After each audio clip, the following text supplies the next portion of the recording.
After a good description of the tall building and then its characteristic, and now we're going to talk about the load that is going to shake the building caused by the earthquake.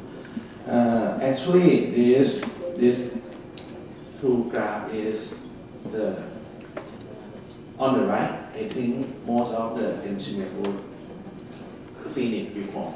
So it's response spectrum, and it might be too easy to explain what is it to everybody in this room. But on the left, it is the earthquake ground motion that produce the response spectrum on the right. So actually, most of the time when engineers design the building, they're going to receive the spectrum light on the right, either in the green or in the blue color, because that is the response spectrum from moderate to large earthquake, and maybe around 0 to 50 kilometers from the source. But in the case that if we far away from the source, like at a large distance, and then there's the basin that our tall structure is on top of that, like the case in Bangkok. So the response spectrum at the long period, like we see here, it's going to be amplified. So this is going to cause the damage to the tall structure then. And the length spectrum is the real record ground motion from the big velocity earthquake in 1985. It is about 400 kilometers from the earthquake source, but you still can see the difference between the response spectrum. This is due to the large earthquake at a large distance. And Bangkok is also fall into this hazard also. And the other thing that the engineer mostly when they're going to do in the design that they did not see is that even though on the left, the three ground motion, they have similar peak out acceleration around 0.2 g, which is okay, moderately high. But on the x-axis, it's not the same. On the x-axis is the time. The time from the large earthquake and at a long distance, it would be more than a minute. So it means that the input from the ground is more than, from this one, it's took around 2 minutes. So the response of the building also. And it depending on how far from the source and what is the condition of the soil, the duration would be the effect also that control the strength of the building. So on the left, mostly the engineer will not see it. But on the right, you see it from the code. But even in the code, the red spectrum, you still very rarely see because it not occur that often. And that is quite challenging in the design. And today I'm going to talk how we know about it and how we use it in tall structure design. So my talk is more about probabilistic seismic hazard analysis. That is the input for the structure engineer that use it for the design, the building. And then mostly is every time it's going to be adopted into the code. So it's going to be about the probabilistic seismic hazard analysis, and after that I'm going to give some example for PSSA for Thailand as an example. So when we have the earthquake, basic question is that where will earthquake occur, and then what will be the size, and what is the frequency of the occurrence, and then what would be the ground shaking intensity provided at the different earthquake size, focal depth and epicenter location, and then how will the ground motion influenced by the local soil condition, and then what will be the earthquake hazard after that, like landslide, liquefaction, and then how about the susceptibility of the building subject to the damage of the ground shaking. So the seismic hazard assessment is about the the input for the structure engineer in order to determine the seismic vulnerability and then got the seismic risk. And in principle, the seismic hazard assessment going to give you the ground shaking hazard. And then from the ground motion, then you couldn't know what is the earthquake that's going to cause to your building, like what is the most likely the earthquake magnitude that's going to occur to your site, and what is the distance, and what is the design spectrum that you should be designed. So the earthquake hazard is that because we need to do it because we still cannot predict the earthquake in advance, but we can predict, we can estimate that where it's going to occur, and it's still the long-term strategy for many countries that's still using it in the way that they design the structure. And the PHSA product is like PHSA map or uniform hazard spectrum and disaggregation analysis. And this is mostly, well, this one might be well known to you already, that for the most outcome of the PSSA is the ground motion. For example, the most used one is the PGA. That is the peak ground acceleration from the ground motion that can record from any site. Like this one is the example of one ground motion that can record from New Zealand earthquake 6.3. It can generate very large PGA around 0.9 G also. So actually in PSSA it has been developed many years already. Like this one is the GCHAP. That is, they developed the Global Seismic Hazard Map for the whole world in 1999. But because this map has to be generally updated locally by different countries in order to reflect the new understanding of the earthquake sign and also keep pace with National Seismic Design Code. Like in the past we have UBC, and then we go for ASCE 7. So during that time there are many more parameters that they require. In the UBC they just require the seismic zone 1, zone 2, and zone 3. But for the ASCE now they require more. They require what is SS, S1, and then what is the transfer period from the SS to ST, and then the long period also. So they more demanding from the seismic design code. Then that's why this kind of study also have to be routinely checked and keep with the new update of the structure engineer.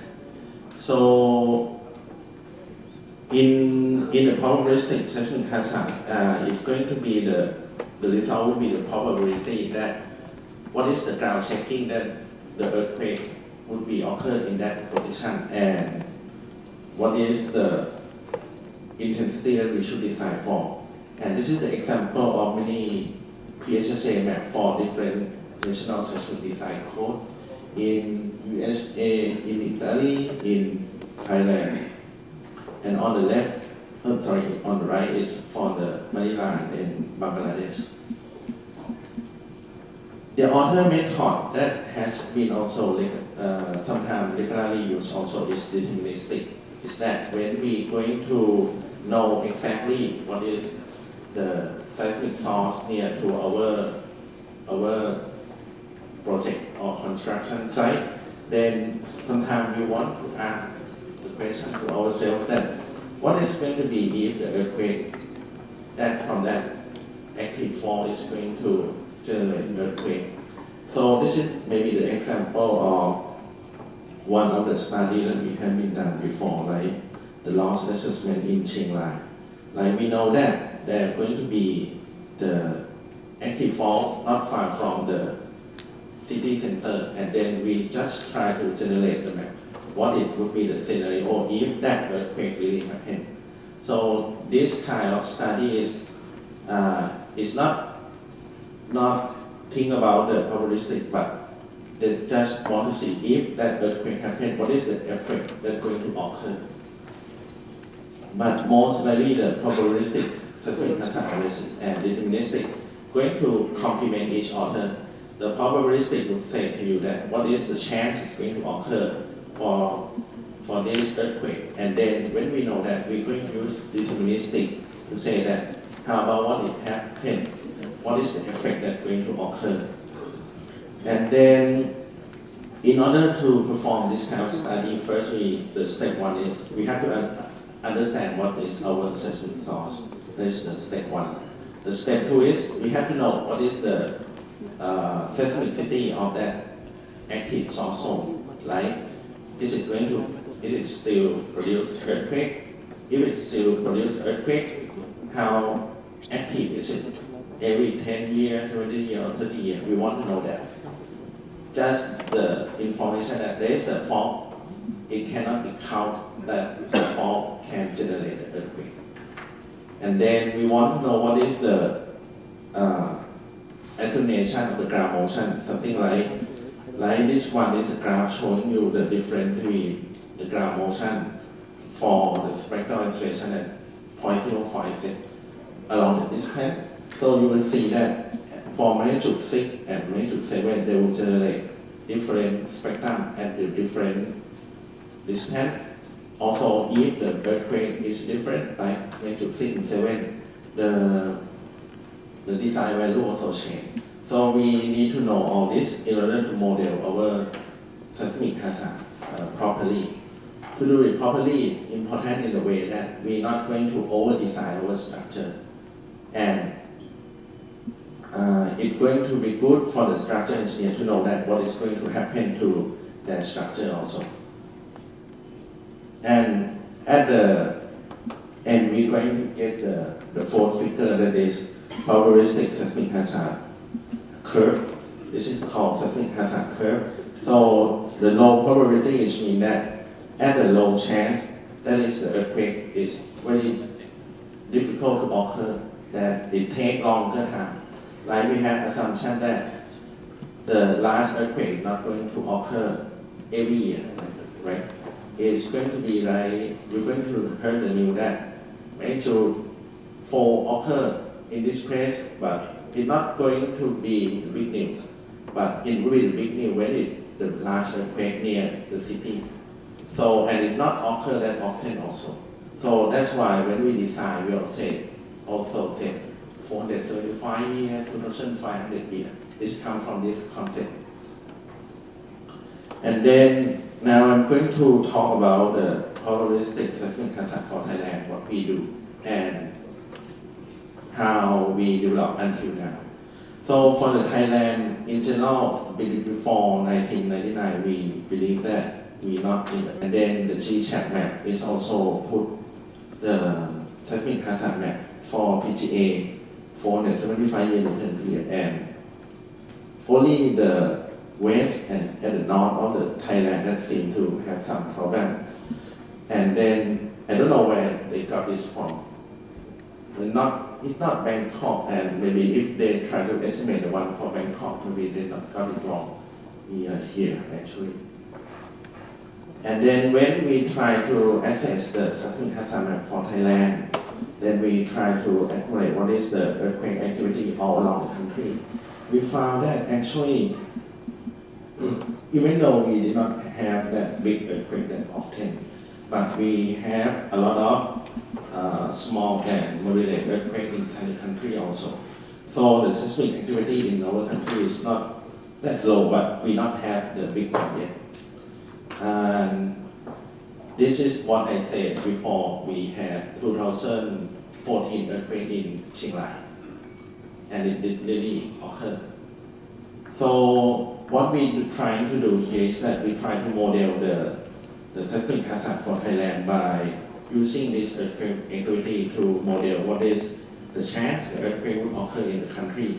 So we separate the earthquake, like we try to use the earthquake from magnitude lower than 4 and try to model the earthquake activity rate inside the country in this zone. Because most of the earthquake that we record here, we got from local network, TMD network. So outside the country, the seismicity that we can detect is very low. So it means that inside this zone, we can detect it more than outside this zone. So first we model with this one.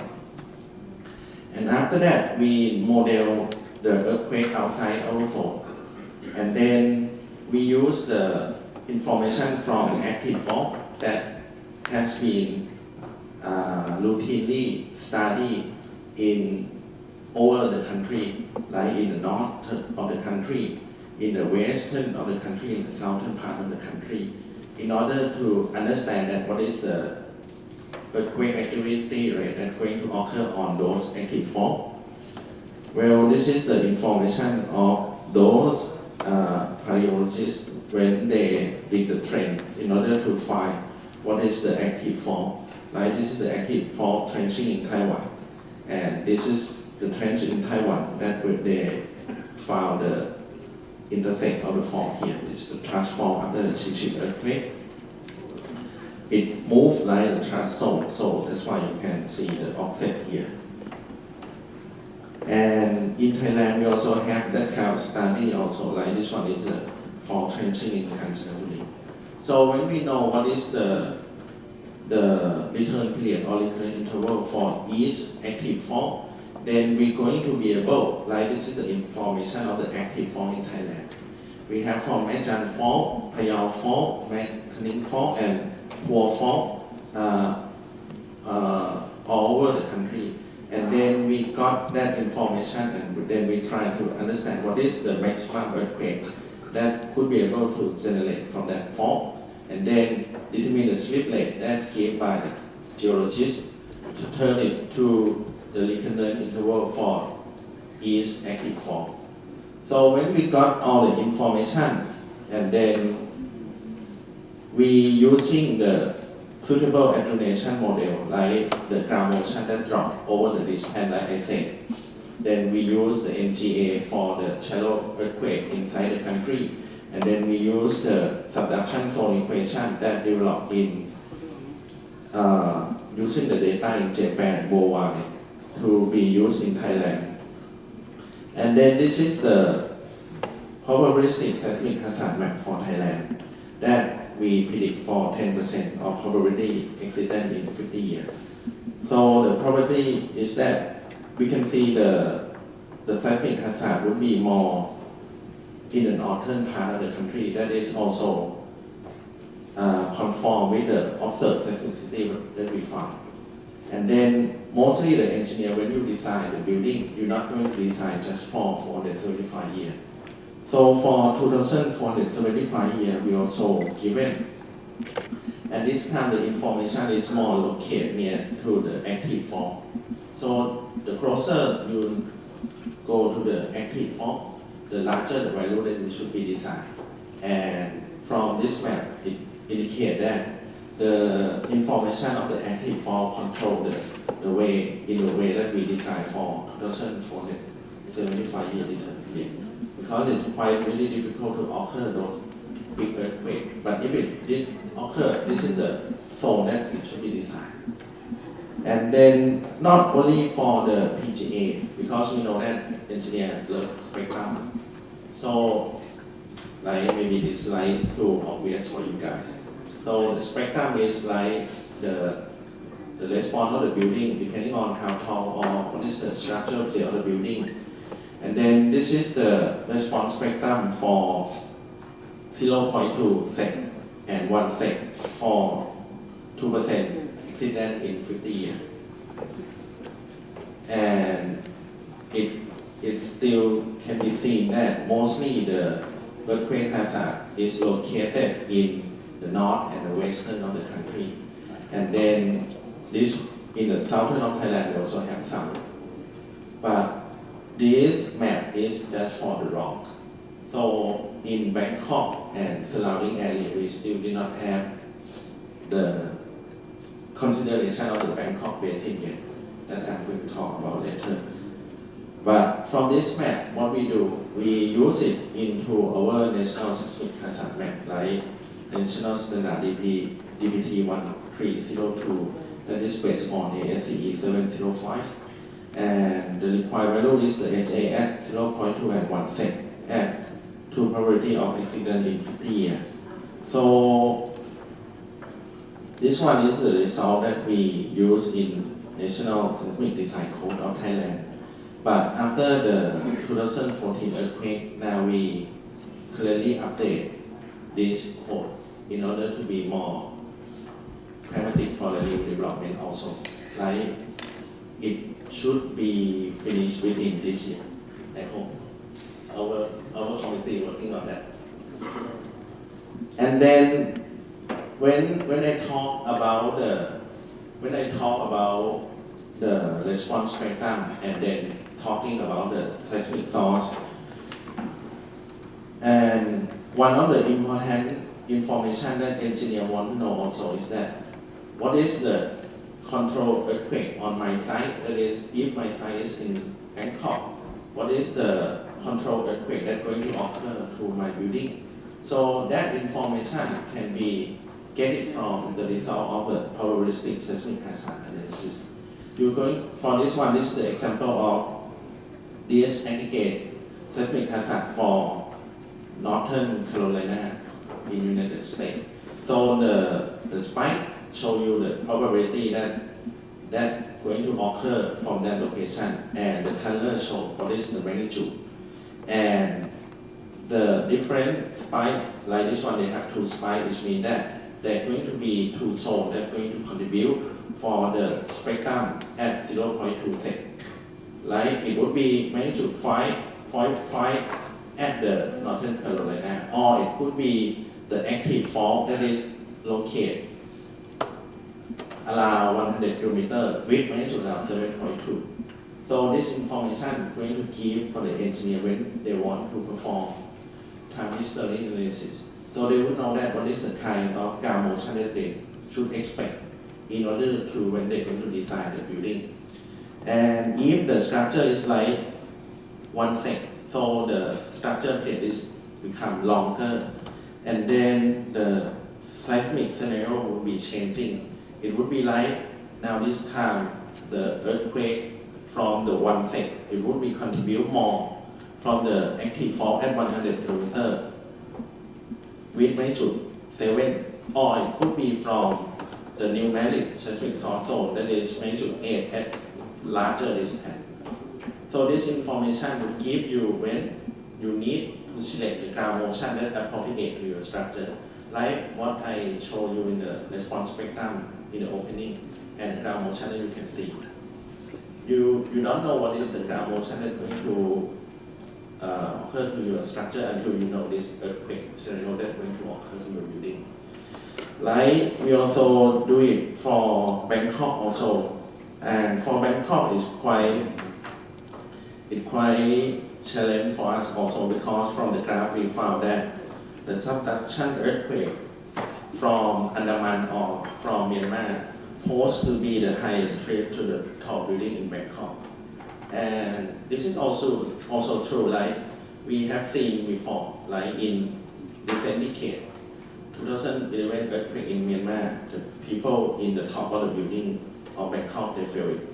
2008, Wenchuan earthquake, we feel it from the top of the building in Bangkok. 2014, Chiang Rai earthquake, we feel it. 2012 in Myanmar, we feel it. And this year, 2016, in Myanmar, we also feel it.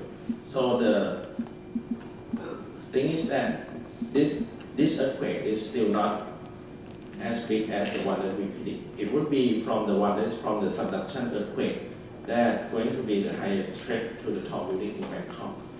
So what? Trends and advancement.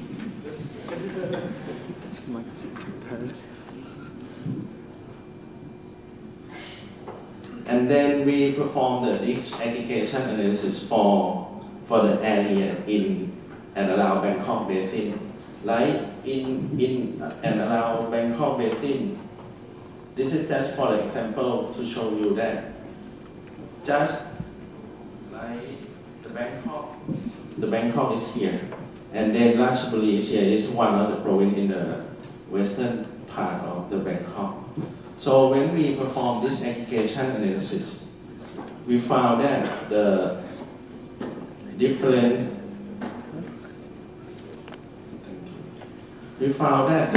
in controlling earthquake between different natural period is also different. Oops, wow. Sorry.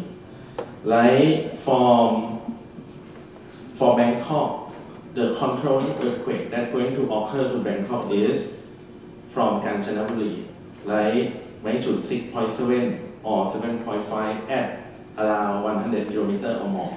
But in Ratchaburi, the control earthquake for small structure in Ratchaburi is the 6.3 or 6.7 that is around not more than 50 km because the earthquake source is more closer to them. So that's why the design spectrum is different. But when we look at the long period would be it would be more or less the same now for 2 and 3 sec. It would be controlled by the subduction zone because the earthquake from the subduction ground motion, when it generates from the big earthquake, going to travel farther than the shallow cluster earthquake. And the design earthquake for the Bangkok would be more or less like the Mexico City earthquake. Well, this one is not quite well understand before also because we did not got this one more often, and in the past we did not build that kind of tall building. Well, this is the shake map that generated from the 1985 Mexico City earthquake. So this is the epicenter and this is the Mexico City, and this is the comparison between two records. UNAM is one seismic station the record on the bedrock, but SCT is the one that located inside Mexico City basin, and then you will see that the ground motion from these two are different in the amplitude because the ground motion that have been amplified, and also the response spectrum for this and this, you will see that the SCT amplify more in the long period due to the local soil amplification effect. So this thing, we can see that it more or less similar to the case in Bangkok also.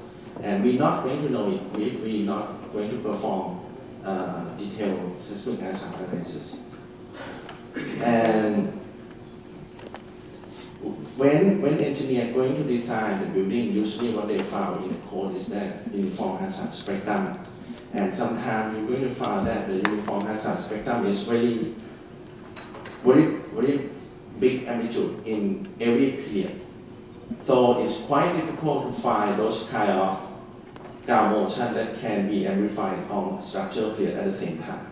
So there's a new concept that also stated in CTBUH also, that they're going to use the conditional mean spectrum. The conditional mean spectrum is that the response spectrum that they will generate is going to be generated based on the disaggregation analysis. And then those earthquake scenarios are going to create the spectrum for different cases of the earthquake. So in this case, it means that if your structure is more or less at 2 sec, you need the conditional mean spectrum for this at 2 sec.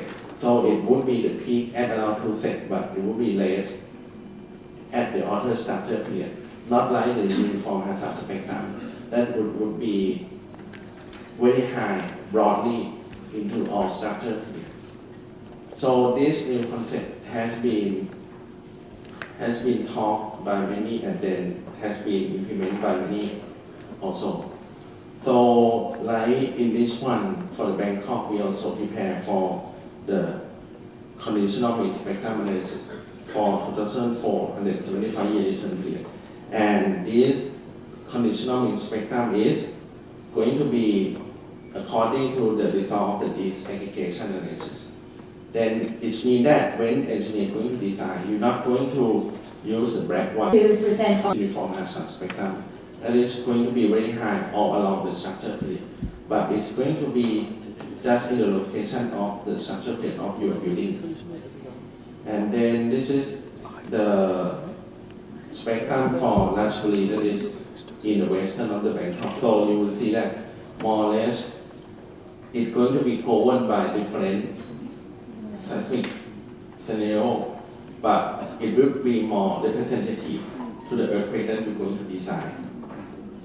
And this is the response spectrum for DPT 1302 and in 2009.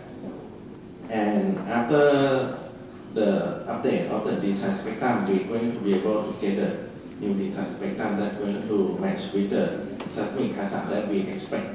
And that's the answer why our Bangkok design spectrum is different than the Manila. Because we're not close to the earthquake. We're not located passing through the Mariana earthquake like that. But we also have the seismic hazard that come from very long distance but large earthquake also from the Andaman and then Myanmar. And then we expect that it's going to change our tall building. Actually, it's going to be more difficult to communicate because we did not see that so often. But from the result, it's quite obvious that it is the expect earthquake that's going to change the tall building in Bangkok. So to end of my talk, I would say that probabilistic seismic hazard analysis is going to provide you with the realistic seismic demand for the structure engineer. Then different location, you're going to have different earthquake scenario that's going to control the way you design the structure. And then the subduction ground motion would have long period energy with a longer duration than the cluster fault earthquake. So when you're going to face that kind of ground motion and you're going to use just 60 seconds or 30 seconds ground motion to design your building, even though you modify with the scale factor to match that design spectrum already, you're going to underestimate the duration of the earthquake that's going to shake your building. And then the CMS spectrum provides you with the more realistic structure demand compared to the USS. And the select and scale the ground motion for the CMS spectrum provide the realistic structure demand. Because those spectrum that we select for each period, we select from the real ground motion that occur already. Like we select from the ground motion from Tohoku earthquake in 2011 that occurred from magnitude 9 at the long distance, also like 500 or 600 kilometers also. And all of them, they are real record ground motion. So in this way, when you use the CMS with the select and scale ground motion, it's going to be more realistic than the previous method that we used for USS. Thank you very much.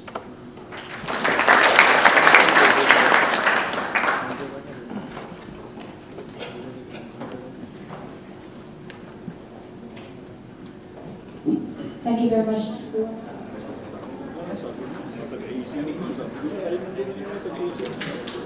Este, bueno, yo.